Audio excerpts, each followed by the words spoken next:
Hey hi hello viewers welcome to Animax gaming.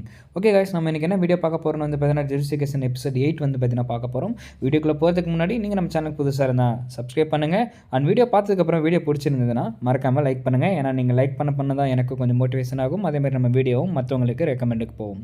And அது மட்டும் இல்லாமல் நம்ம சேனலில் வந்து பார்த்தீங்கன்னா இன்றைக்கி ரெசிடென்ட் ஈவில் ரெக்வலியம், அதாவது ரெசிடென்ட் ஈவில் 9 வந்து பார்த்தீங்கன்னா லைவ் ஸ்ட்ரீம் பண்ணலான்னு இருக்கேன். ஸோ மறக்காமல் அதுக்கும் சப்போர்ட் பண்ணுங்கள் நண்பர்களே. இப்போ வாங்க நம்ம வீடியோக்குள்ளே போகலாம்.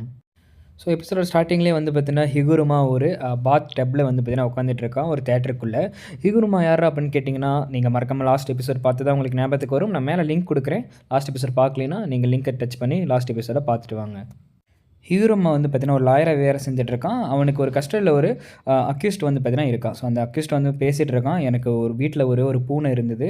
ஸோ அந்த பூனை இருக்கிறது யாருக்குமே தெரியாது. என்னை வந்து திடீர்னு போலீஸ் வந்து பார்த்தீங்கன்னா துரத்த ஆரம்பித்தாங்க. என் வீட்டில் வந்து பார்த்தீங்கன்னா அந்த பூனை மட்டும்தான் இருக்குது. நானும் அந்த பூனையும் தனியாக இருக்கும். அதனால் நான் போலீஸ்கிட்ட மாட்டிக்கிட்டேன் அப்படின்னா அந்த பூனை செத்துரும். அதனால் எனக்கு என்ன பண்ணுறதுன்னு தெரில. அதனால தான் நான் வந்து பார்த்தீங்கன்னா வேகமாக என்னோடய வீட்டுக்கு வந்து ஓடி போனேன் அப்படின்னு வந்து பார்த்தீங்கன்னா சொல்கிறான். அதாவது அவனை போலீஸ் வந்து நில்றா நீ எங்கே போகிற அப்படின்னு கேட்டுட்ருக்காங்க போல. அவன் நம்மளே தான் பிடிக்க வராங்களோ அப்படின்னு நினச்சிட்டு அவன் ஓடிட்டு இருக்கான். ஏன்னா ரீசெண்டாக அவங்க வீட்டுக்கு பக்கத்தில் ஒரு கொலை வந்து பார்த்தீங்கன்னா நடந்திருக்கு. மார்ச் 2016 அன்றைக்கி வந்து பார்த்திங்கன்னா மோரிகா சிட்டி அப்படிங்கிற ஒரு இடத்துல வந்து பார்த்திங்கன்னா ஒரு பயங்கரமான ஒரு மர்டர் வந்து பார்த்திங்கன்னா நடந்திருக்கு.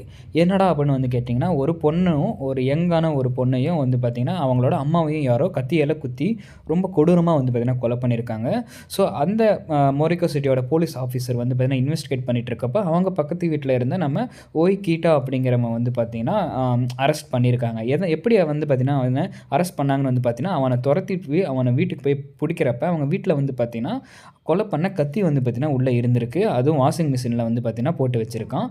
ஸோ பட் நம்ம மோரிகா வந்து பார்த்திங்கன்னா என்ன சொல்லுவான்னா பூனை இருக்குது அதனால தான் நான் ஓடி போனேன் அப்படிங்குவான். ஸோ இந்த சீனில் பார்த்திங்கன்னா அவன் எல்லா கதவையும் ஓப்பன் பண்ணி விட்டுருப்பான். ஏன்னா உள்ளே இருக்க பூனை வந்து பார்த்திங்கன்னா தப்பிச்சு போகணும் அப்படின்ட்டு. அண்ட் கத்தி அவன் வீட்டில் இருந்தது மட்டும் இல்லாமல் அந்த கத்தியில் இருக்க டிஎன்ஏவும் கொலை செஞ்சவங்களோட டிஎன்ஏ மீன்ஸ் கொல்லப்பட்ட அந்த அம்மாவும் பொண்ணோட டிஎன்ஏவும் வந்து பார்த்தீங்கன்னா மேட்ச் ஆனதுனால இவன் தான் கொலையாளி அப்படின்னு சொல்லிட்டு இவன் மேலே கேஸை போட்டு இவனை தூக்கிட்டு வந்து இன்வெஸ்டிகேட் பண்ணிகிட்டு இருக்காங்க. பட் நம்ம ஒய்யும் வந்து பார்த்திங்கன்னா சொல்கிறான் அந்த கொலையை நான் பண்ணல அப்படின்னு. பட் ஹிகுருமாவுக்கு ஒரு ஆல்ரெடி வந்து பார்த்திங்கன்னா அவன் மேலே ஒரு அபிப்பிராயம் இருக்குது. என்ன அப்படின்னா அவன் கொலையாளி இல்லை அப்படின்னு வந்து பார்த்திங்கன்னா அவன் யோசிச்சுக்கிட்டு இருக்கான். அவன் எதை வச்சு அவன் கொலையாளி இல்லைன்னு சொல்கிறான்னா அவன் வந்து பார்த்திங்கன்னா நம்ம ஓய் சொல்கிற எல்லாமே மீன்ஸ் ஓய்கேட்டா சொல்கிற எல்லாமே வந்து பார்த்திங்கன்னா ஒரு நம்ப முடியாத ஒரு பொருளை தான் இருக்குது. ஏன்னா கத்தி அவன் வீட்டில் இருந்து தான் எடுத்திருக்காங்க. டிஎன்ஏ எல்லாம் மேட்ச் ஆகுது. கத்தி ஏன்டா எடுத்து அப்படின்னு கேட்டால் அந்த கத்தியை நான் வந்து பார்த்திங்கன்னா அப்புறமா போலீஸ் கிட்ட கொடுக்கலாம் அப்படின்னு சொல்லி எடுத்திருக்கேன் அப்படின்னு வந்து பார்த்திங்கன்னா சொல்லியிருக்கான். ஸோ இதை வந்து நம்ம ஹீரோகுமாவும் அவனோட அசிஸ்டண்ட்டும் வந்து பார்த்திங்கன்னா பேசிகிட்டு இருக்காங்க. அப்போ ஹீரோகுமா வந்து சொல்கிறான் நம்ம ஓய் கேட்டாவோட பேக்ரவுண்டு வந்து பார்த்திங்கன்னா ரொம்ப நல்ல விதமாக இருக்குது. அவன் வந்து பார்த்திங்கன்னா ஒரு நான் ப்ராஃபிட் ஆர்கனைசேஷனுக்கு வந்து பார்த்திங்கன்னா ஒர்க் பண்ணிகிட்ருக்கான்.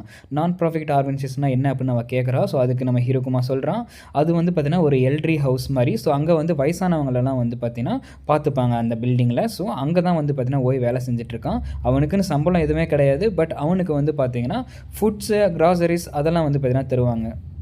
அது மட்டும் இல்லாமல் அப்பப்போ வந்து பார்த்திங்கன்னா போனஸும் கொடுப்பாங்க. பட் இதில் என்ன ஒரு கொடுமைனா வந்து பார்த்திங்கன்னா மந்த்லி அவங்ககிட்ட இருந்தே ஒரு 50,000 வந்து எண்ணெய் வந்து பார்த்திங்கன்னா ரெண்ட்டாகவும் வாங்கிக்கிறாங்க அவங்க. ஸோ வேலை வாங்குறது மட்டும் இல்லாமல் அவன் தங்கியிருக்க வீடுக்கு பதிலாக ரெண்ட்டாகவும் வந்து பார்த்திங்கன்னா அவங்க வாங்கிக்கிறாங்க. இவனுக்கு கிடைக்கிறது வெறும் கிராசரிஸ் மட்டும்தான். ஸோ அதனால தான் வந்து பார்த்திங்கன்னா அவன் மேலே எனக்கு சந்தேகம் வர மாட்டேங்குது. அண்ட் அது மட்டும் இல்லாமல் அவங்ககிட்ட ஏன் நீ கத்தி கொடுக்கறதுக்கு லேட் பண்ணு அப்படின்னு கேட்குறப்ப அவன் சொல்கிறான் அவங்க வந்து பார்த்திங்கன்னா அந்த ஆர்கனைசேஷனில் ஒரு ரூல் இருக்காமா அவங்க போலீஸையோ அல்லது ஆம்புலன்ஸையோ கான்ட்ராக்ட் பண்ணக்கூடாது அப்படிங்கிற ஒரு ரூல்ஸ் இருக்குது. அதனால தான் நான் போலீஸை கான்ட்ராக்ட் பண்ணல அப்படின்னு நம்ம ஓய் வந்து பார்த்தீங்கன்னா நம்ம ஹீரோகுமா கிட்ட சொல்கிறோம். ஸோ அதனால் நம்ம ஹீரோகுமா ஒரு லாயர் தானே. ஸோ ஒரு இன்னசென்ட்டை நம்ம எதுக்கு வந்து பார்த்தீங்கன்னா தண்டனை கொடுக்கணும் அப்படின்னு சொல்லிட்டு அவனுக்கு ஹெல்ப் பண்ணுற விதமாக எனக்கு என்னமோ அவன் மேலே டவுட் வரல. அவன் ஒர்க் பண்ணுற ஆர்கனைசேஷன் மேலே தான் ஏதோ ஒரு டவுட் இருக்குது. ஸோ அந்த ஆர்கனைசேஷன் மேலே நம்ம பேக்ரவுண்ட் வெரிஃபிகேஷன் பண்ணுவோம். அதாவது அந்த ஆர்கனைசேஷனில் இருக்க டேக்ஸ் எல்லாம் கரெக்டாக கொடுக்குறாங்களா அவங்களோட பேக்ரவுண்ட் என்ன அப்படின்னு நம்ம வந்து பார்த்தீங்கன்னா இன்வெஸ்டிகேட் பண்ணுவோம். ஸோ அப்போ தான் நமக்கு வந்து பார்த்திங்கன்னா ஏதாவது லீட் கிடைக்கும் அப்படின்னு சொல்லிட்டு அவனோட அசிஸ்டன்ட் கிட்ட சொல்லிவிட்டு அந்த இடத்த விட்டு கிளம்புறான். அப்புறம் அவன் அசிஸ்டன்ட் கிட்ட சொல்கிறான் இந்த மாதிரி நான் போகிற வரைக்கும் நீ ஓய் கேட்டவன் வந்து பார்த்தீங்கன்னா இன்வெஸ்டிகேட் பண்ணு. அண்ட் அவன் வீட்டில் வந்து பார்த்தீங்கன்னா ஒரு பூனையும் இருக்குது. மறக்காமல் அந்த பூனையும் நீ தான் பார்த்துக்கணும் அப்போ நான் சொல்ல உடனே அந்த பொண்ணு ஐயோ இவ்வளோ வேலையா வந்த ஸ்டார்டிங்கே எனக்கு இவ்வளோ வேலையா அப்படின்னு சொல்லிட்டு அவளும் வந்து பார்த்தீங்கன்னா கிளம்ப ஆரம்பிக்கிறாங்க. 2 பேரும் இன்வெஸ்டிகேஷன் பண்ண ஆரம்பிக்கிறாங்க. நம்ம ஓய் கேட்டாயோட மொராக்கோ சிட்டியில் போய் இன்வெஸ்டிகேட் பண்ணி முடிச்சிடுறாங்க. அடுத்த நாள் வந்து பார்த்தீங்கன்னா, அவங்களுக்கு ஹியரிங் ஆகுது. ஹியரிங்னா என்னன்னு தெரியும், கோர்ட் ஜட்ஜ்மெண்ட்டு. ஸோ அவனை வந்து பார்த்தீங்கன்னா அப்பீல் பண்ணுறாங்க. கோர்ட்டும் வந்து பார்த்தீங்கன்னா அவனை நிரபராதின்னு வந்து பார்த்தீங்கன்னா சொல்லிவிட்டு செகண்ட் ட்ரையலுக்கு வந்து பார்த்தீங்கன்னா அவனை ட்ரையல் பண்ண சொல்லி கூப்பிட்டுருக்காங்க. என்னடா எதனால் நிரபராதின்னு வந்து கேட்டிங்கன்னா, திருட்டு போன பொருட்கள், அதாவது கொலை பண்ணிவிட்டு திருட்டு போன பொருட்கள் எதுவுமே அவங்க வீட்டில் இல்லாதனால, வெறும் கத்தி மட்டும் இருந்தனால இவனை ஒரு கொலையாளியாக நம்மளால் ஏற்றுக்கொள்ள முடியாது. ஸோ அதனால் வந்து பார்த்தீங்கன்னா இவனுக்கு செகண்ட் ட்ரையல் தருவோம் அப்படின்னு வந்து பார்த்தீங்கன்னா சொல்லியிருக்காங்க. நம்ம ஹிருக்குமாவுக்கு ரொம்ப பயமாக இருக்குது. ஏன்னா செகண்ட் ட்ரையல் அப்படின்னா ஆப்போனண்ட் வந்து பார்த்தீங்கன்னா நமக்கு அப்பீல் பண்ணுவாங்க. ஸோ அதுதான் வந்து பார்த்தீங்கன்னா செகண்ட் ட்ரையல்னு சொல்கிறது. ஸோ அதனால் என்ன பண்ணுறதுன்னு தெரியாமல் அவன் யோசிச்சுக்கிட்டு இருக்கான். ஸோ இந்த மாதிரி ஃபஸ்ட்டு ஹியரிங்கில் நம்ம ஓய் கேட்டாவை வந்து பார்த்தீங்கன்னா நிரபராதின்னு கோர்ட்டு தீர்மானிச்சதுக்கப்புறம் நியூஸ்லாம் வந்து பார்த்தீங்கன்னா பரவ ஆரம்பிக்குது. என்ன அப்படின்னா, இந்த மாதிரி நம்ம காசு கொடுத்து கூட நம்ம இந்த மாதிரி கொலையெல்லாம் வந்து பார்த்தீங்கன்னா மறைச்சிக்கலாம் போல், லா வந்து பார்த்தீங்கன்னா செத்து போயிடுச்சு அப்படின்னு மக்கள் வந்து பார்த்தீங்கன்னா பேச ஆரம்பிக்கிறாங்க. ஏன்னா நம்ம ஓய் கேட்டா தான் வந்து பார்த்தீங்கன்னா எல்லாருமே வந்து பார்த்தீங்கன்னா அவன் மேலே தான் தப்பை வந்து பார்த்தீங்கன்னா சொல்கிறாங்க. என்ன தான் அவன் மேலே தப்பு இல்லைனாலும் அவன் மேலே வந்து பார்த்தீங்கன்னா நிரபராதின்னு சொன்ன பிறகும் மக்கள் வந்து பார்த்தீங்கன்னா இந்த மாதிரி சொல்லவும் அவனுக்கு ரொம்ப மனசு உடைஞ்சு போயிடுறான். பட் இருந்தாலும் வந்து பார்த்தீங்கன்னா நம்ம ஹிருக்குமா அவனை ரொம்ப நம்புகிறான். நம்ம ஓய் கேட்டாவும் வந்து பார்த்தீங்கன்னா நம்ம ஹிருக்குமாவுக்கு ரொம்ப நன்றி சொல்கிறான். என்னை யாருமே நம்பலை, நீங்கள் மட்டும்தான் என்னைய நம்புனீங்க, ரொம்ப ரொம்ப நன்றி அப்படின்னு சொல்கிறான். பட் நம்ம ஹிருக்குமா சொல்கிறான், நம்ம ஃபஸ்ட் ஹியரிங்கில் மட்டும் தான் பாஸ் பண்ணியிருக்கோம், இன்னும் நமக்கு செகண்ட் ஹியரிங் ஒன்று இருக்குது. ஸோ அதில் அவங்க அப்பீல் பண்ணுவாங்க, நம்ம அதில் என்ன பண்ணுறோம் அப்படிங்கிறத நம்ம யோசிக்கணும் அப்படின்னு சொல்கிறாங்க. ஸோ அடுத்த நாள் செகண்ட் ஹியரிங் வந்து பார்த்திங்கன்னா வருது. அப்பீல் பண்ண அவங்க வந்து பார்த்திங்கன்னா ஆப்போனண்ட்டும் அப்பீல் பண்ணியிருக்காங்க. இதில் வந்து பார்த்திங்கன்னா என்ன நடந்திருக்குன்னா, அந்த ட்ரையலில் நம்ம ஓய் கேட்டான் வந்து பார்த்திங்கன்னா குற்றவாளின்னு அறிவிக்கப்பட்டு அவனுக்கு ஆயுள் தண்டனையும் கொடுக்குறாங்க. எதனால் அப்படின்னு கேட்டிங்கன்னா, எந்த விதமான போதுமான எவிடன்ஸ் இல்லாதனால, அவன் வீட்டில் தான் கத்தி கிடச்சனால, மற்ற வந்து பார்த்திங்கன்னா இவனை நிரபராதின்னு நிரூபிக்கிறதுக்கு எந்த விதமான ஆதாரமும் இல்லாதனால இவன் மேலேயே வந்து பார்த்திங்கன்னா பழியை போட்டு இவனை உள்ளேயும் தள்ளிடுறாங்க. ஸோ இது வந்து நம்ம ஓய் கேட்டாவை ரொம்ப பாதிக்குது. நம்ம ஹிருகுமாவையும் வந்து பார்த்திங்கன்னா ரொம்பவும் பாதிக்குது. ஓய் கேட்டாவோ வந்து பார்த்தீங்கன்னா நம்ம ஹிகுருமா மேலே ரொம்பவும் நம்பிக்கை வச்சுருந்தனால, பட் என்ன தான் இருந்தாலும் அவராலையும் காப்பாற்ற முடியல. பட் இவனுக்கு அவர் மேலே வந்து பார்த்தீங்கன்னா ஒரு சின்ன ஒரு கிரட்ஜ் இருக்குது. ஏன்னா ரொம்ப நம்பியிருக்கான் போல். ஸோ அதனால் வந்து பார்த்தீங்கன்னா அந்த இடத்துலையே வந்து அவன் நம்ம ஹிகுருமாவை ஒரு பார்வை வந்து பார்த்தீங்கன்னா பார்க்குறான். அதாவது இப்படி ஏமாத்திட்டியே அப்படிங்கிற மாதிரி ஒரு பார்வையில் பார்த்துட்ருக்கான் நம்ம ஹிகுருமாவை. பட் நம்ம எல்லாத்துக்கும் தெரியும், ஹிகுருமா அவனால் முடிஞ்சது எல்லாத்தையுமே பண்ணான். பட் இருந்தாலும் நம்ம ஹிகுருமாக்கு இந்த ஒரு நிலைமை தான் வந்திருக்கு. இவன் வந்து பார்த்தீங்கன்னா ஒரு ரொம்ப ரொம்ப நல்ல லாயர். இவனுக்கு என்ன பண்ணுறதுனே தெரியல. கோர்ட் ஹியரிங் முடிஞ்சது. இதுதான் தீர்ப்புன்னு ஜட்ஜு சொன்னதுக்கப்புறம் எல்லோரும் அந்த இடத்த விட்டு காலி பண்ணுறாங்க. நம்ம ஹிகுருமாக்கும் ரொம்பவும் கோவத்தில் இருக்கான். டக்குன்னு அவன் எந்திரிச்சு நின்று கையில் இருக்க ஹேமரை வச்சு டேபிளை டக்குன்னு தட்டி, யாரும் எங்கேயும் போகாதீங்க, இந்த ஹியரிங் இன்னும் முடியல அப்படின்னு சொல்லிட்டு ரொம்ப கோவத்தில் சொல்கிறான். சொல்லி முடிச்சுட்டு இருக்கப்பயும் அவனுக்கு பின்னாடி வந்து பார்த்தீங்கன்னா ஒரு கஸ் எனர்ஜி மாதிரி பார்த்தீங்கன்னா ஃபார்ம் ஆகுது. ஸோ இவன் வந்து பார்த்தீங்கன்னா ஒரு சாஸ்டர், அதாவது டெக்னிக்காக கன்வெர்ட் ஆகிட்டு இருக்கான். இது கன்வெர்ட் ஆனதுக்கப்புறம் தான் இவன் வந்து பார்த்தீங்கன்னா நம்ம கல்லிங் கேம்குள்ளே போகிறான். இவன் தான் வந்து பார்த்தீங்கன்னா ஹிரோமி ஹிகுருமா. இவங்ககிட்ட இப்போதைக்கு 100 பாயிண்ட்ஸ் இருக்குது. இவனை தேடி தான் நம்ம இட்டாடோரியும் நம்ம ஃபியூஜிரோவும் போன எபிசோடில் வந்திருப்பாங்க. ஸோ இப்போ அவனோட ஃப்ளாஷ்பேக்கை சொல்லி முடிச்சிருக்காங்க. இப்போதைக்கு நம்ம இட்டாடோரியும் ஃபியூச்சரும் காலனி 1ல் இருக்காங்க. 2 பேர்கிட்ட மாட்டிகிட்ருக்காங்க மீன்ஸ் அவங்கக்கிட்ட கேட்டிருக்காங்க ஹிருகுமா எங்கே இருக்கான்னு. அவங்க 2 பேரும் இவங்கள வேறு லொக்கேஷனுக்கு கூப்பிட்டு போகிறாங்க. ஒரு பொண்ணும் அவன் சிஞ்சக்கல் இருக்குது அப்படின்னு சொல்கிறான்.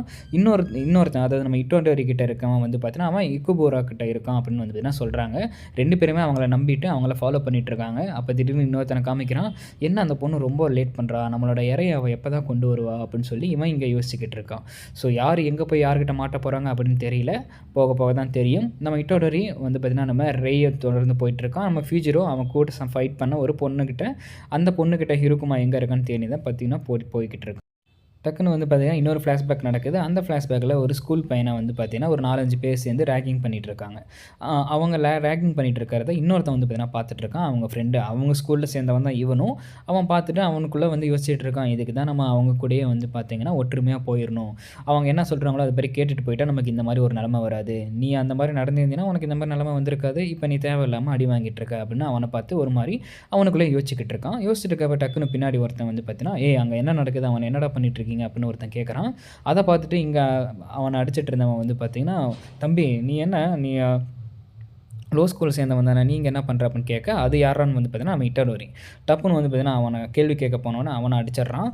உடனே எங்கள் ஆள் மேலே கையை வைக்கிறியா அப்படின்னு சொல்லிட்டு மற்ற 3 பேரும் அவனை அட்டாக் பண்ண வராங்க. அவங்க எல்லாத்தையும் நம்ம இட்டாடோரி அடிச்சு போட்டான். இப்போ இவங்க 2 பேருமே வந்து பார்த்தீங்கன்னா குல்லிங் கேம்குள்ளே இருக்காங்க.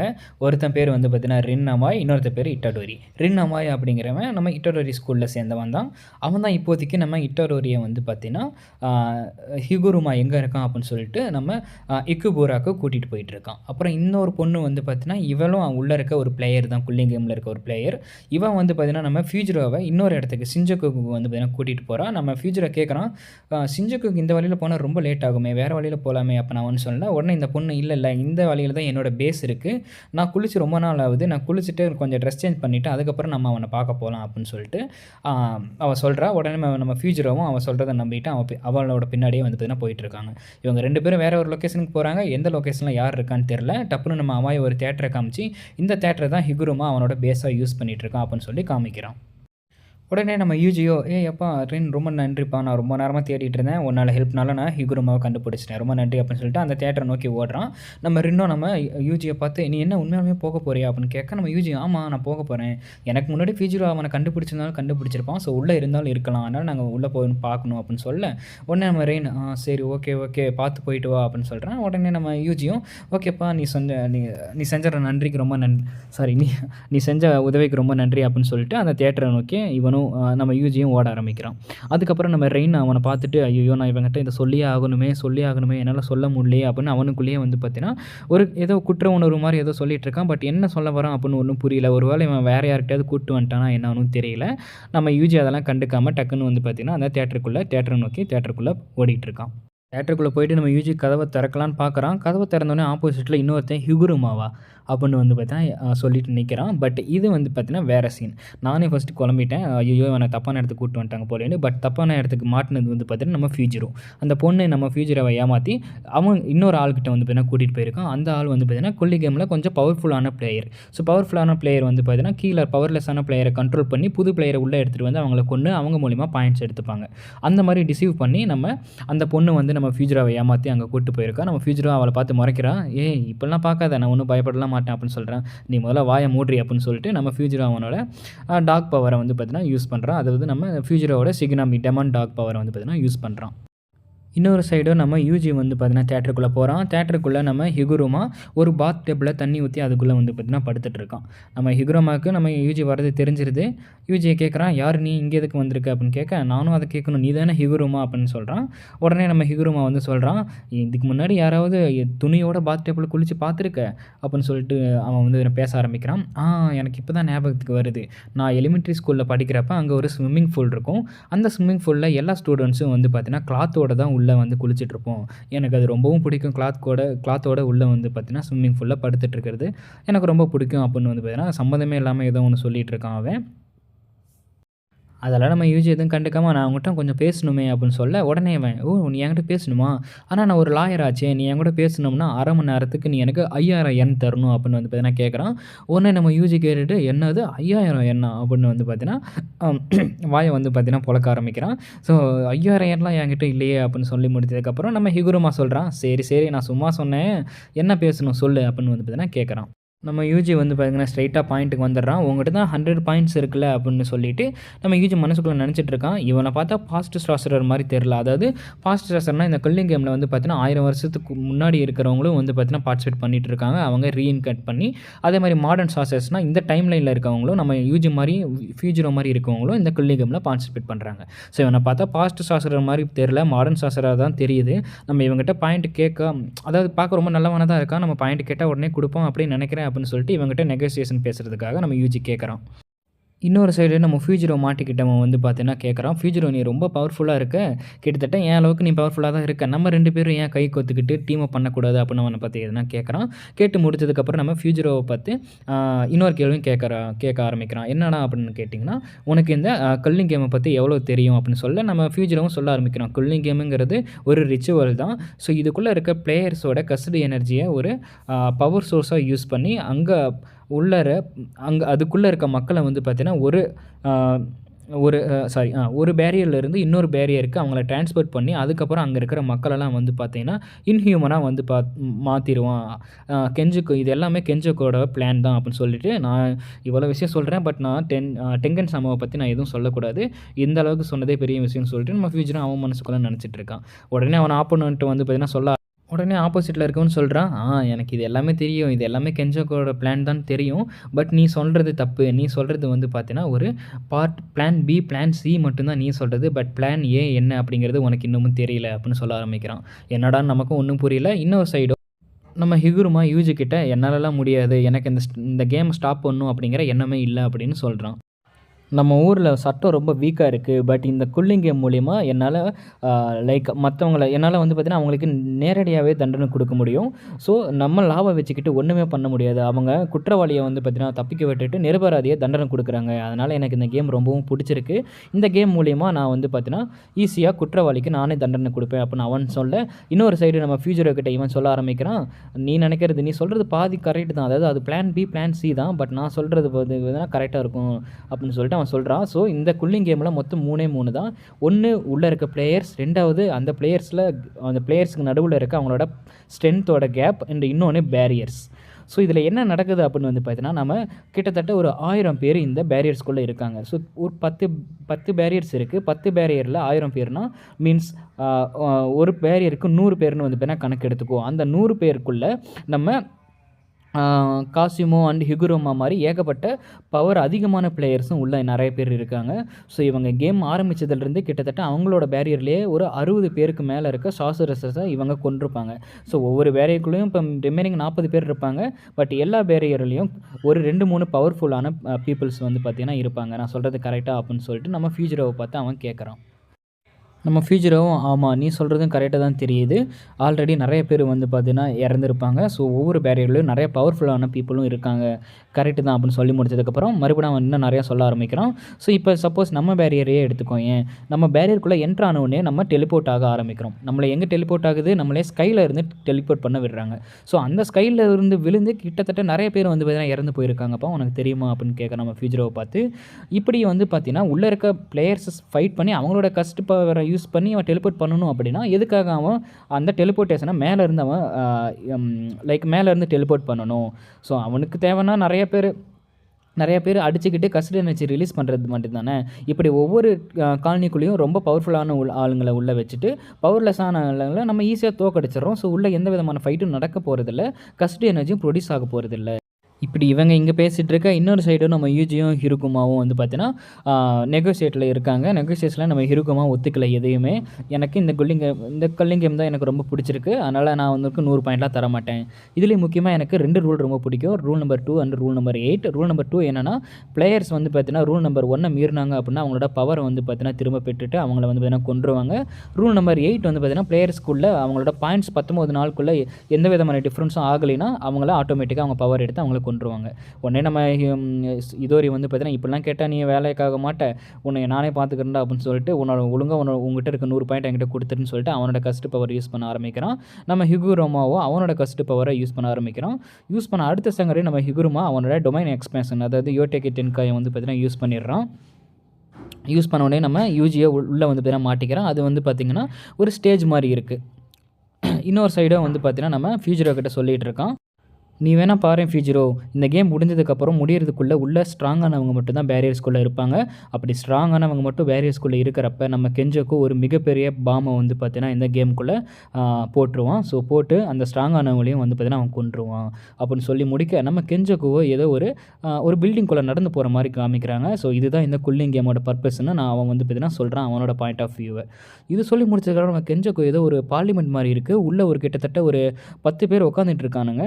அவனுங்க வந்து பார்த்திங்கன்னா நம்ம கெஞ்சோக்கு பற்றி வெல்கம் கெஞ்சோக்கோ அப்படின்னு சொல்கிறானுங்க. இன்னொரு சைடோ நம்ம பாம்பு போடுற மாதிரி அந்த நியூக்ளியர் பிளாஸ்ட் ஆகிற மாதிரி வந்து பார்த்தீங்கன்னா காமிக்கிறாங்க. நம்ம கெஞ்சோக்கு பற்றி ப்ளீஸ் ஹேவ் ஏ சீட் அப்படின்னு எவனோ ஒருத்தர் சொல்கிறான். யார் என்னன்னே தெரியல. நம்ம கெஞ்சோக்கோவோ உள்ளே வந்துட்டு தேங்க்யூ ஃபார் இன்வைட்டிங் மீ அப்படின்னு வந்து பார்த்திங்கன்னா சொல்கிறான். ஸோ இதோட இந்த எபிசோட் முடியுது. இது வரைக்கும் கல்லிங் கேமை வந்து பார்த்திங்கன்னா எல்லோரும் ஒரு தப்பான ஒரு அபிப்பிராயத்தில் தான் பார்த்துட்டு இருந்தாங்க எபிசோட் 2 வரைக்கும்.